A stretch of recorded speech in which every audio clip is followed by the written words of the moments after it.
대한민국 면적의 21배, 세계에서 가장 큰 섬.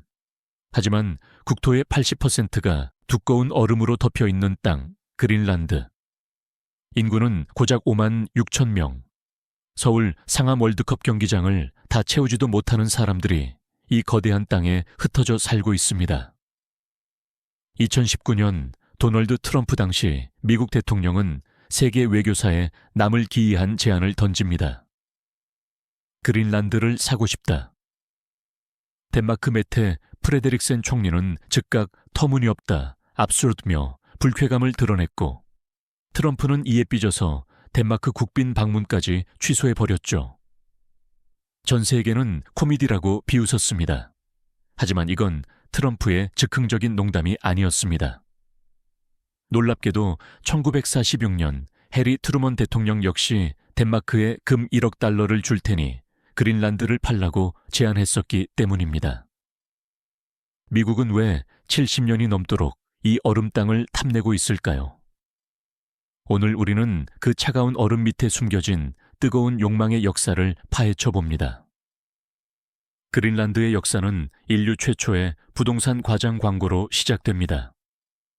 10세기 살인죄로 아이슬란드에서 쫓겨난 바이킹 붉은 머리 에리크. 그는 척박한 이 땅에 사람들을 끌어모으기 위해 꾀를 냈습니다. 여기는 초록이 무성한 땅, 그린란드이다 라고 거짓말을 한 거죠. 사실 옆에 있는 아이슬란드가 훨씬 따뜻하고 푸르다는 건 역사의 아이러니입니다. 바이킹들은 약 500년간 버텼지만 15세기경 갑자기 역사 속으로 사라졌습니다. 기후가 급격히 추워진 소빙하기를 견디지 못한 거죠. 그들은 유럽식 농경과 목축을 고집하다 멸망했습니다. 반면 혹독한 환경에 적응해 바다표범을 사냥하던 원주민 이누이트들만이 살아남아 이 땅의 진정한 주인이 되었습니다. 그로부터 300년 후인 1721년, 덴마크 선교사 한스 에게데가 찾아옵니다. 그는 바이킹 후손들이 아직 살아있는지 확인하고 기독교를 전파하러 왔지만 바이킹은 없었죠. 대신 그는 이누이트들을 덴마크 왕의 신민으로 삼으며 식민 지배를 시작합니다. 이것이 오늘날 그린란드가 덴마크령이 된 기원입니다. 2차 대전 이후 덴마크는 그린란드를 근대화하겠다며 G50 정책을 펼칩니다. 흩어져 살던 사냥꾼들을 도시의 콘크리트 아파트로 강제 이주시켰죠. 난방과 정의는 들어왔지만 전통적인 삶의 방식은 파괴되었습니다. 이때 발생한 정체성의 혼란은 높은 알코올 중독률과 자살률이라는 사회적 상처로 남았습니다. 상처 입은 그린란드인들은 우리 스스로 다스리겠다고 일어섰습니다. 1979년 자치정부가 들어섰고 2009년에는 획기적인 자치권 확대를 이뤄냈습니다. 이제 경찰, 사법, 천연자원 관리까지 그린란드의 손에 넘어왔습니다. 외교와 국방만 덴마크가 맡고 있을 뿐 사실상 독립국가를 향해 가고 있죠. 미국에게 그린란드는 불침 항모였습니다. 1951년 미국은 소련의 눈을 피해 극비리에 블루제이 작전을 감행합니다. 1만 2천 명의 인력과 장비를 쏟아부어 그린란드 최북단 툴레에 거대한 공군기지를 단 60일 만에 건설했죠. 이곳은 소련의 핵폭격기를 가장 먼저 탐지할 수 있는 전략적 요충지였습니다. 하지만 미국의 주도는 큰 대가를 치렀습니다. 1968년 핵폭탄 사발을 실은 미군 B-52 폭격기가 툴레 인근 빙에 추락했습니다. 방사능이 유출되었고 핵폭탄 한 발은 끝내 찾지 못했다는 소문이 무성했죠. 덴마크는 핵무기 반입 금지 원칙을 내세웠지만 미국이 몰래 핵을 들여왔다는 사실이 드러나며 양국 관계는 큰 위기를 맞기도 했습니다. 냉전은 끝났지만 기지의 중요성은 더 커졌습니다. 최근 미국은 이곳의 이름을 원주민어인 피투피크 우주기지로 바꾸고 미 우주군에 편입시켰습니다. 러시아의 극초음속 미사일과 중국의 킬러 위성을 감시하는 21세기 우주전쟁의 최전방 초소가 된 것입니다.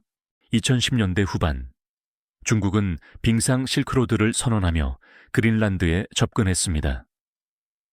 2018년 그린란드가 신공항 건설 자금이 부족해 허덕이자 중국 국영기업이 투자를 제안했죠.